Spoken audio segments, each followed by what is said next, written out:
sprinters lane in the next 2 rides. Well, I hope you're staying with us and we are interpreting what's going on for you at Hampton Cross Nat Carly McCulloch if you'd like to ask us anything this evening. This is Filippo Ganna back on the bike, 32 seconds until this race is underway. So just to recap for you, after trying to calculate where the gun went off, we've stopped that. So now we are going back to a full start of this 4,000 metres pursuit between Jordan Kirby of Australia, Filippo Ganna of Italy.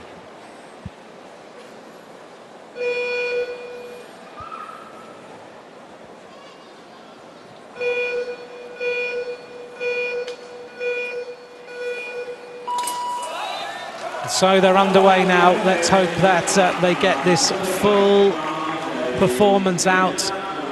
They will have to just focus and get themselves into this performance now. So these 2 riders, Filippo Ganna, 4:14.647 in the qualification, 4:12.172 for Jordan Kirby.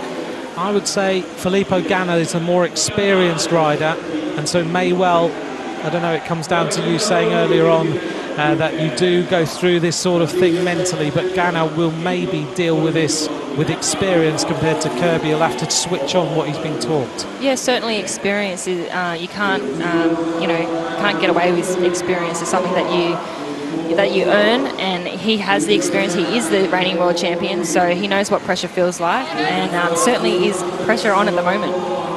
Well, he is. Filippo Ganna, though, an incredible time trialist, rides for the UAE Team Emirates. He's not rocking and rolling too much, but Jordan has gone out already and is looking quick on the track. A lovely style, as I was talking about earlier.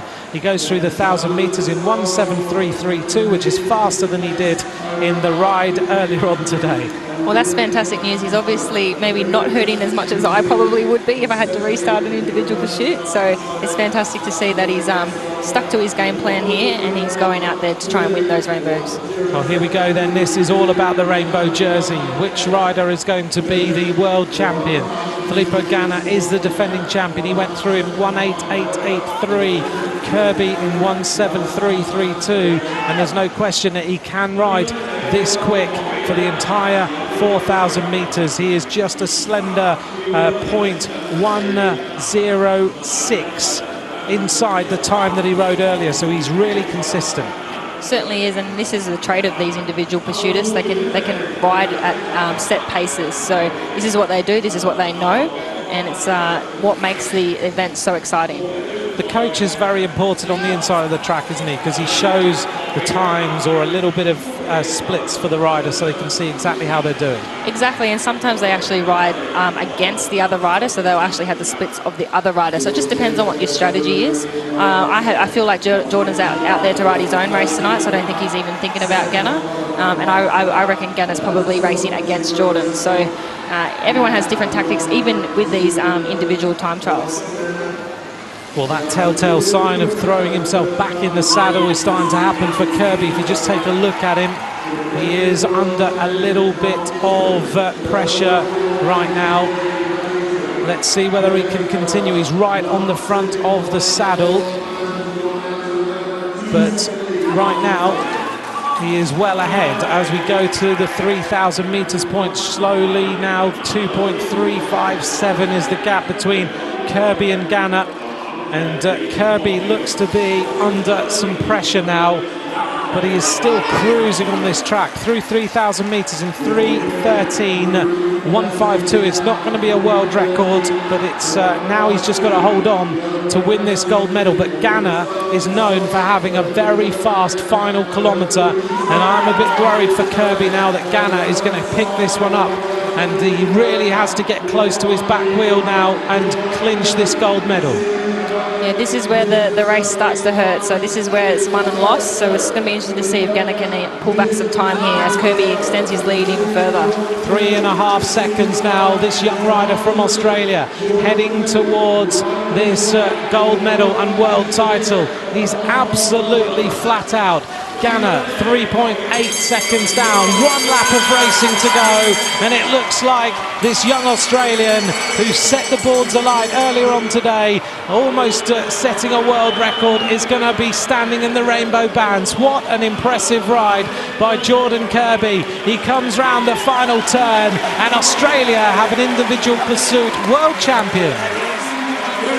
Absolutely fantastic result for Jordan KERBY there. I know that his family and friends will all be really happy back home in Brisbane. They watched him win the Australian title a couple of weeks ago, and now he's actually the world champion.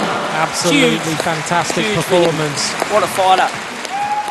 Well, he had to come back from, both of them had to come back from the gun going off.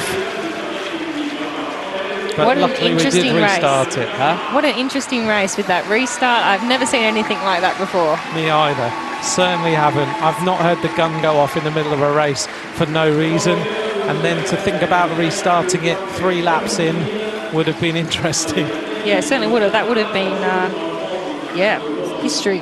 It would have been history for all sorts of reasons. Jordan KERBY, though, one of the younger riders in this squad who's come in to take a world title. And I think Australia now are going to be the top of the medal standings. Yeah, I think we're doing quite well at the moment. And another thing to mention is that Jordan's not even a part of the Teams Pursuit squad. So this is the sort of depth that we've got in Australia at the moment. So that's also really exciting. And I'd be interested to see if Jordan decides to maybe want to try and step into the Teams Pursuit squad. We've got somebody who can ride nearly a world record as in the 4 kilometres, and then throw him in the Teams Pursuit. We could be onto something special there. Yeah, absolutely. Very special indeed. His family are here, so he's greeted by them. There's quite a lot of Australian fans have travelled here. Yeah, it's not a big trip for us. Normally we have to do the 2 big flights over to Europe or the long flight over to America. So to only have the 1 flight, 10 hours straight from Sydney to Hong Kong is fantastic. And also the same time zone as well. So it's been quite a nice trip for us because we haven't had to deal with the normal jet lag that we have to. You're on exactly the same time zone. It's about an hour and a half difference, so they're about an hour and a half ahead back home in Sydney. So you've not had to deal with what we've had to deal with. Exactly, so now you know what it feels like. This is a nice moment here. Cameron Meyer in the World Championship jersey comes in to greet another world champion who will be wearing a similar jersey in a moment. It's absolutely fantastic. As I said, the camaraderie between these boys in the team is absolutely fantastic. They're all genuinely happy for each other. And as you see now, Cam's about to give him the flag. What a nice moment. That's your moment, mate. Your moment. That is a lovely moment. Jordan KERBY of Australia is now the world champion of the